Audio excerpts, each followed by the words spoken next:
Major funding for these programs is made possible by grants from Chase Commercial Term Lending, New York Community Bank, Capital One Bank, Perfect Building Maintenance, M&T Bank, Customers Bank, Genova Burns, Terra CRG, Meridian Capital Group, Wyckoff Organization. Additional support is made possible by AKA Hotels Corman Communities, Aerial Property Advisors, AVR Realty Company, Bank of America Merrill Lynch, Bank Leumi USA, Briarwood Organization, CBRE, Citizens Bank, Colliers International NYC, Collins Building Services, CPEX Real Estate Services, Cushman & Wakefield, Dime Savings Bank of Williamsburg, Douglaston Development, Levine Builders, Eastern Union Funding, Fisher Brothers, First Nationwide Title Agency, Flushing Bank, Friedman, Handler Real Estate Organization, HAP Investments, Hersha Hospitality, Hodges Ward Elliott, Inc., Investors Bank, James D. Kuhn Real Estate Center at Syracuse University, Kilroy Architectural Windows, Madison Realty Capital, Matone Group, Mercantile Commerce Bank, New Banks, Newmark Grubb Knight Frank, Optimum Window Manufacturing Corp., People's United Bank, Rosewood Realty Group, SJP Properties, Sterling National Bank, Stonehenge Partners, TD Bank, The Continuum Company, The Moynihan Group, and these friends.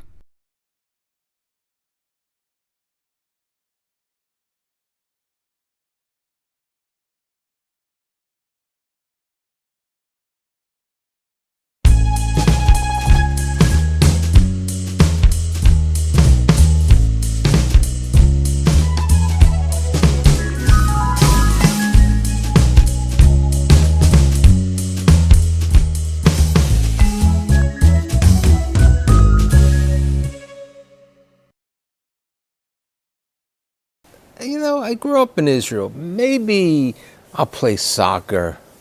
You know, maybe I'll be a coach. I don't know. You know, I'll go into the military and then I'll have an accident. But an accident of playing soccer? Nah, you know, then I'll go to university, and from university, I've never really been to London in this job. I'll become a McKinsey consultant? Now, there's this bank in Israel, this bank who really has a dynamic CEO. Maybe I'll take a job with her. And then at the age of 39, I'll become the president and CEO of Bank Leumi New York, USA. My guest today, Avner Mendelsohn. Thank you for being here.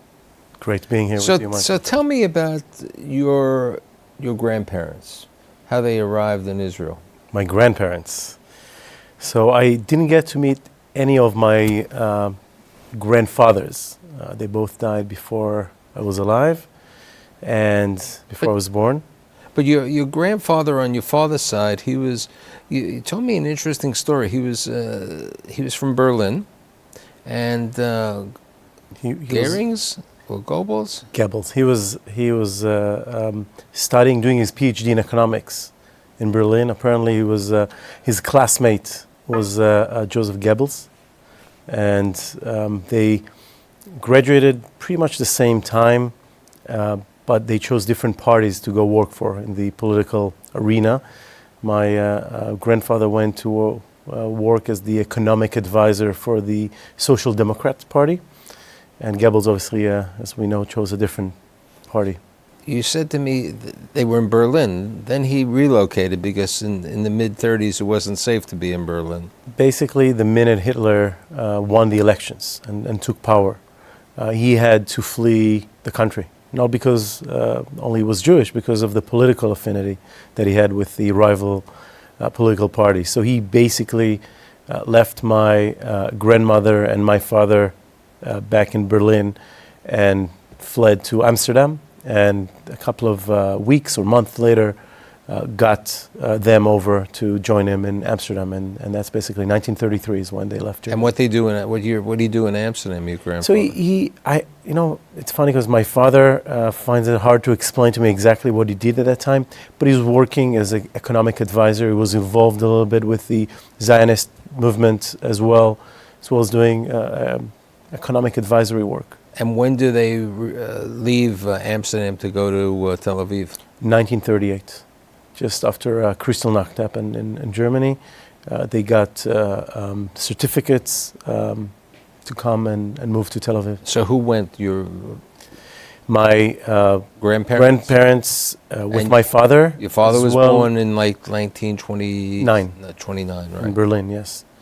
So they left, and with them joined a few of my grandmother's sisters and brother also moved to Israel, got permission to leave Germany. And So when they went to Tel Aviv in 1938, it was Palestine. Okay, it was a British colony.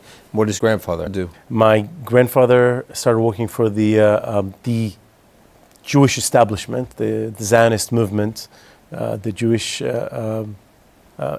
entities that were actually working at the time, not under the state of Israel, but as organs of the Jewish establishment in the country. So he was working there again as a bureaucrat, as an economic expert. And when the independence of Israel came, he was actually appointed to be the chief revenue of The tax collector. basically the head of revenues and customs Really? for the state of Israel.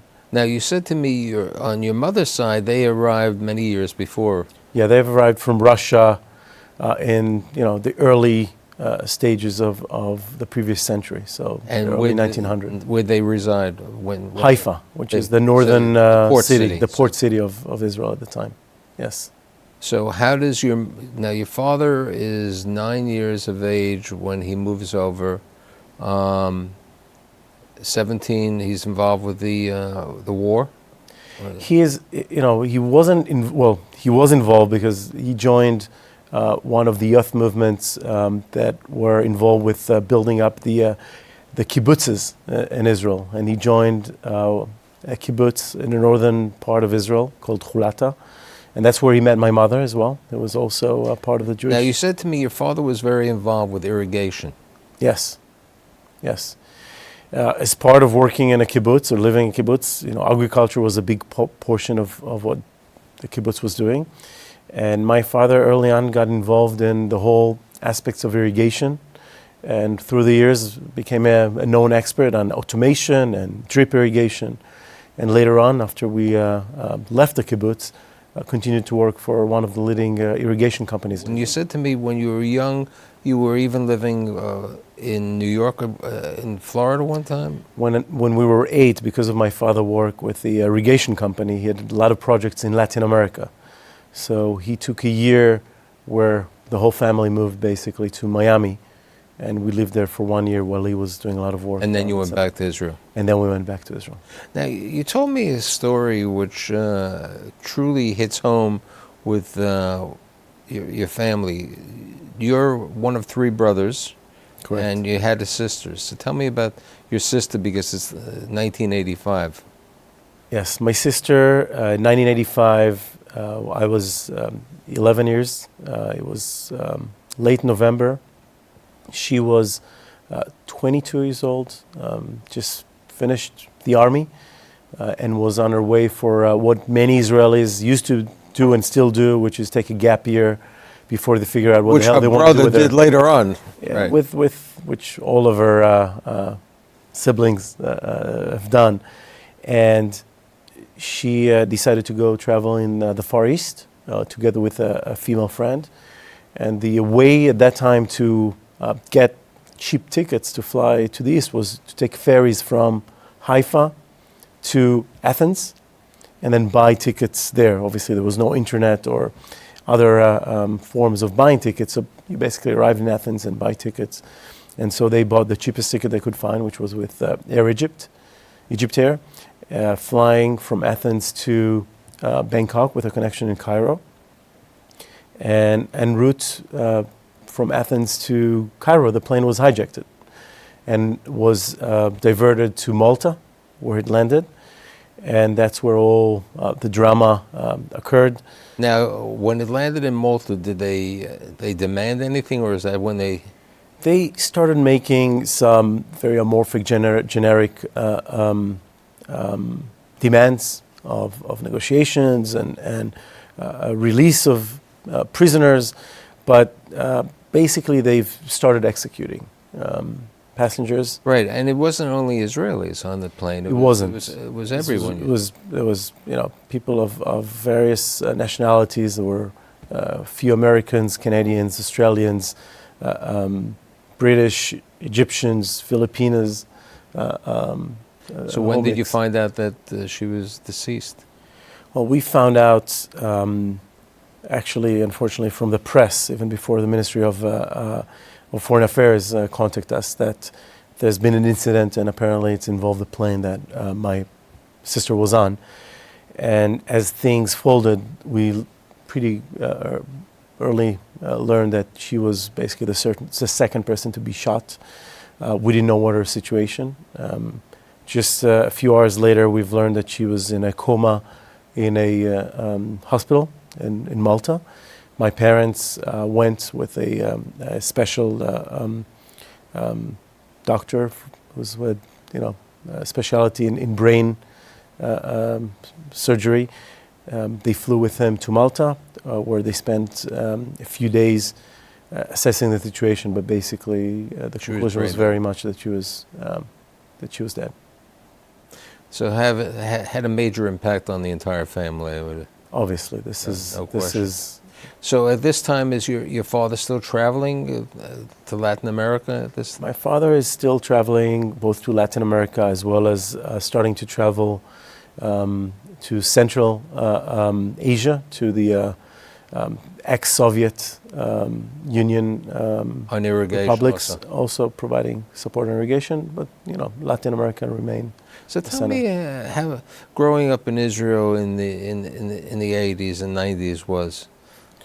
Besides playing soccer and having a nice time. It's pretty much it. I mean, I have to say, Israel was. I'm young relative to a lot of other people that have had experience growing up in Israel, but I remember Israel in a very nostalgic manner of a very, very safe, very down-to-earth place, very friendly neighborhood. Now, you were living in Tel Aviv at this time? No. We were living in a relatively small town, not far from Haifa, between Haifa and Nazareth, and the lower Galilee, near the Israel Valley.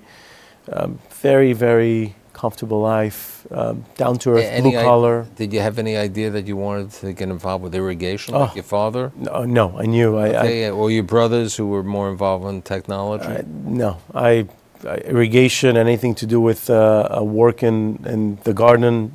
I knew after my father was making me work in the garden and collecting leaves and helping with the plants in our garden, that's not my way of life. I didn't know what I want to do. I had some aspirations. And you had an aspiration to play soccer or? To play soccer, although earlier on I understood that I won't be any sports star. And maybe I'll manage a team. Did you ever think that you'd become a banker? Oh no! Oh my God, no! Was no. It was not in the cards. I still can't really comprehend that. So you graduate high school. Yes. And then you go into the IDF. Yes. And you said to me you work with dogs at the IDF. I've started my 3 years. Doing basic training and as part of one of the leading infantry units, the Golani Brigades. I've spent a year there, went into commander course, and after commander course I was offered to join a special anti-terrorist unit that was working with assault dogs as part of a SWAT team. And I spent several months training there until I was injured. Now, tell me about your injury. I wish I had a more heroic story. But it's a true story, so that's.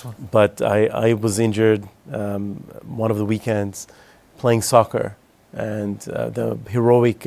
What happened? Somebody kicked you in the leg, or? No, I was a little bit more heroic than that. I was, running back to the goal to save a goal.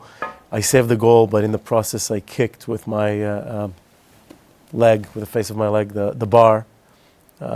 Of the goal, and managed to completely fracture my leg.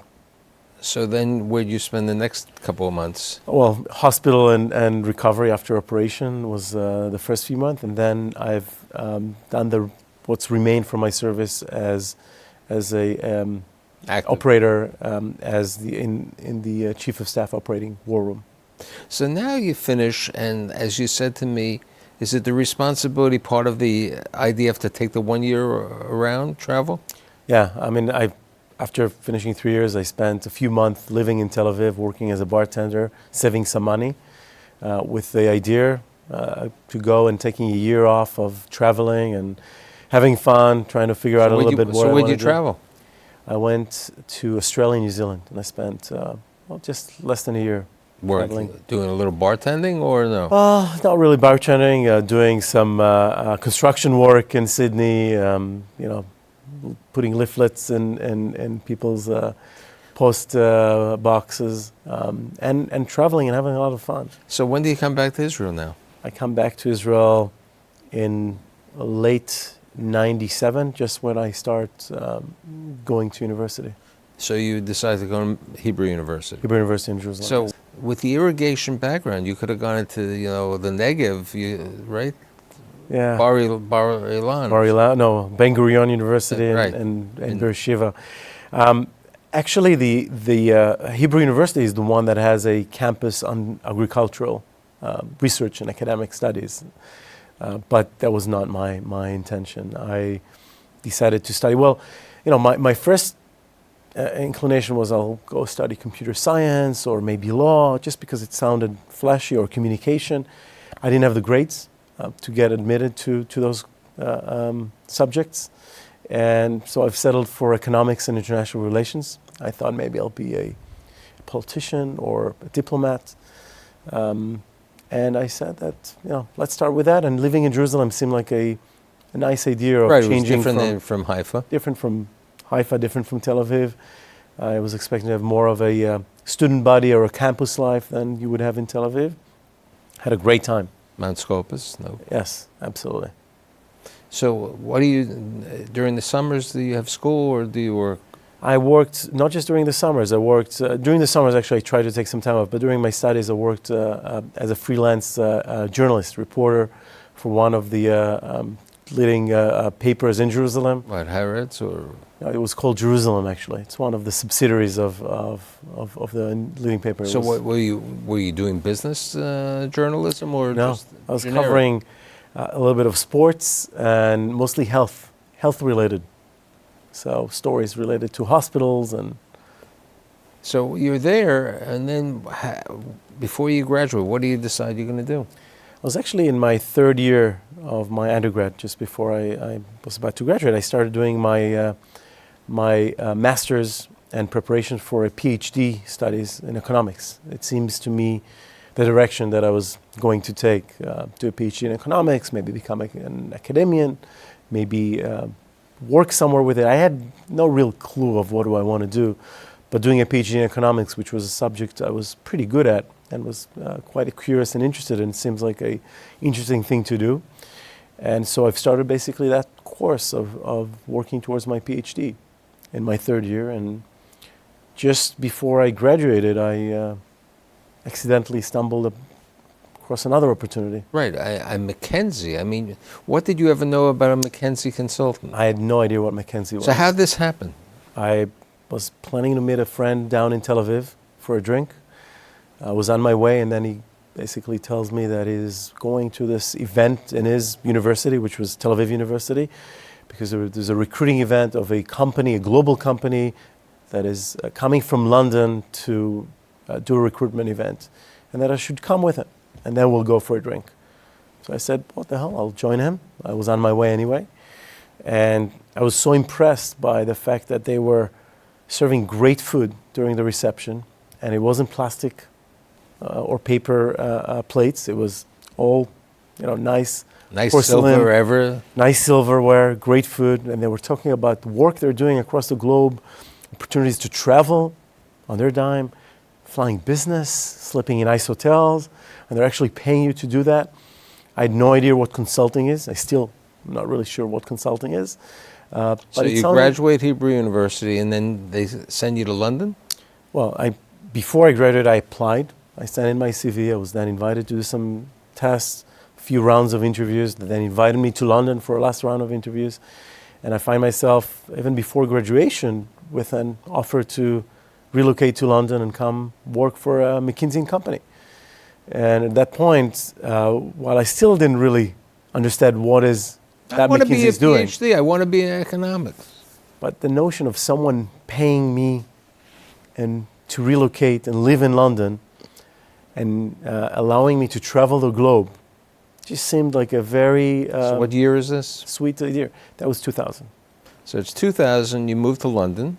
Yes. And how many years you spend in London? I spent for that around 3 years in London. And what type of clients were you working on? All across, commercial, industrial, some financial institutions. Were you traveling around the world or just? Traveling around the world, mostly Europe, but a little bit Asia, a little bit to the US as well.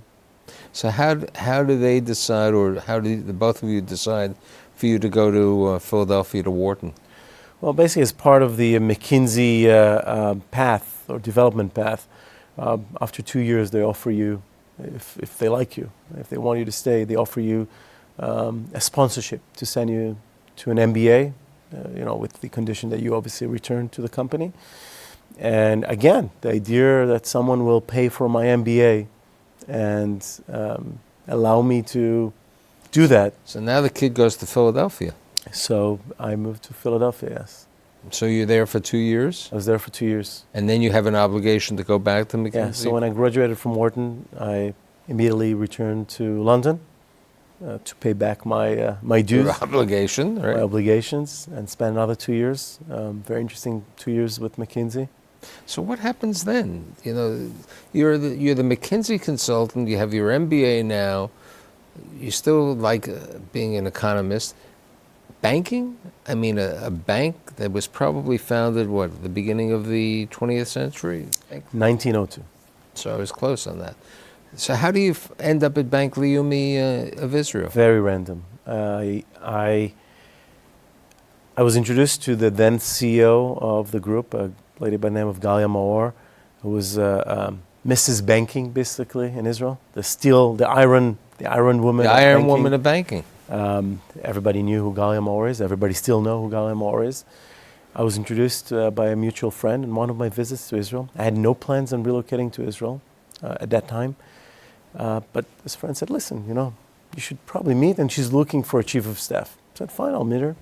But take a 50% reduction in salary too, right? Well, after 25 minutes of a meeting with her, very casual meeting, I literally fell under her spell. And the combination of that and my wife, who had an interest of opening a business in Israel, led us to change our plans, which were to stay a few more years abroad.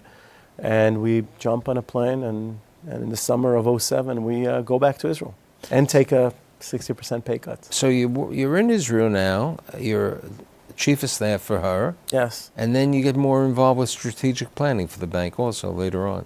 Yes, I think with time I became more and more involved, obviously, with what's going on with the bank, and I received more and more responsibilities and took more on myself.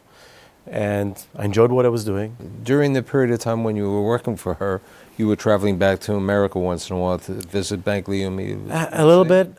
At some point later, I think it was late of 2011, she asked me to join the board of the bank here and also help lead a strategic assessment of our growth plans here. And that's where I started getting involved with the bank here in the U.S. Now, she retires when? In 2012. But you're her chief of staff at this time, so what's your next role? I stopped being chief of staff, obviously, but I continued working very closely with the current CEO of the bank, another great lady by the name of Rakefet Rusek Aminoach, heading corporate strategy and international operations. And I did that for about 6 months before she basically asked me to take this job. So then it's 2013, and you have to tell Lisa, it's a good opportunity, but we're coming to America. So what happens then? It was very easy. First of all, I talked to my wife and get permission That's how I learned to do things, and it pays off. And Lisa loved the idea of living in New York.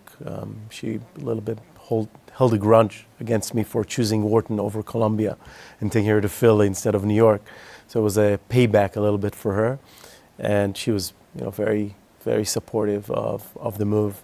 So now there's this 39-year-old young guy, this young Israeli, a McKinsey consultant, as we would say, operating at a bank which had been in America probably, for at least 50 years? Over 60 years. Over 60 years. But it was a different bank. And so let's talk about the last couple of years at the bank. So the last couple of years, which was basically the agenda with which I was sent here, were all about accelerating profitable growth. And accelerating profitable growth was always had to start with redefining the identity of the bank here and focusing our business on areas where we have competitive advantage, or we can develop competitive advantage in a very, very competitive marketplace. And the last 3 years were all about reigniting but, growth. Bank Leumi USA is New York, Florida, Chicago, and California. Correct. Which people don't realize. They think of Bank Leumi USA just New York. being in New York. That's 50% of our business. Right. But part of it is to change the business and the focus of the image of the bank. Yes. Yes. And I think that the bank always had a great reputation as a very stable. I mean, again, you don't see many banks that under 60, over 60 years remain under the same ownership, that are still there, that didn't lose a dime in the financial crisis of 08 and 09. Very stable, very reliable in no respect, but also was very much associated with very, very specific segments and communities. And our mission, or my mission and my team's mission, is really to make it what it is, which is a leading boutique relationship bank for commercial, middle market, and wealthy individuals. And that's our focus today, private banking and commercial banking for middle market companies where relationship matters. And entrepreneurship. And a lot of entrepreneurship, internally and working with the entrepreneurs outside. No question. Tell me about you and Lisa and your children, their names. Me and Lisa and my children. How'd you meet Lisa? I met Lisa in one of my visits from London to Tel Aviv. I was attending a wedding of a very close friend of mine. And Lisa was there at the wedding because she was very friendly with the sister of my friend. And we met there. We've seen each other for a few days after that when I was still in Israel. Had a 6-month-long distance relationship before she appeared with her suitcases in my flat in London. Now you have 2 children. Their names? Roy, who's 10 years old, and Ellie, who is 6 years old. So for the kid who might have been one day the economist, the soccer player, which he couldn't play because from the military, to the McKinsey consultant, it's fortunate that Bank Leumi USA's Galia had the right idea when she met this young consultant who has done well, and I hope that many years ahead are for you in the bank. Thank you, Michael.